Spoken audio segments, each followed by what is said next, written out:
فرمایا قل ان کان آباؤکم و ابناؤکم و اخوانکم و ازواجکم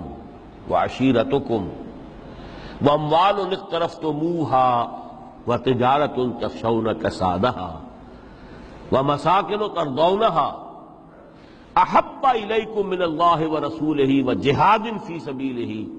فتربصوا حتی یاتی اللہ بامرہ واللہ لا یہدی القوم الفاسقین۔ اے نبی ان سے کہہ دیجئے لوگو اگر تمہیں اپنے باپ اور اپنے بیٹے اور اپنے بھائی اور اپنی بیویاں یا بیویوں کے لیے شوہر اور اپنے رشتہ دار اور وہ مال جو تم نے بڑی محنت سے جمع کیے ہیں اور وہ کاروبار جن کی کساد کا تمہیں اندیشہ رہتا ہے کہیں مندہ نہ ہو جائے، اور وہ بلڈنگیں، وہ حویلیاں، وہ کوٹھیاں جو تمہیں بڑی پسند ہیں، بہت چاؤ سے بنائی ہیں، ڈیکوریٹ کی ہیں، ڈیکوریشن پیسز کہاں کہاں سے لا کر ڈرائنگ روم میں رکھے ہیں، اگر یہ 8 چیزیں محبوب تر ہیں اللہ سے اور اس کے رسول سے اور اس کی راہ میں جہاد سے،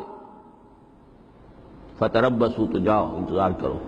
دفع ہو جاؤ، بیٹھو گے حتی یاتی اللہ بامرہ، یہاں تک کہ اللہ اپنا فیصلہ سنا دے۔ واللہ لا یہدی القوم الفاسقین، اللہ ایسے فاسقوں کو ہدایت نہیں دیتا۔ یہ ہے ترک دنیا،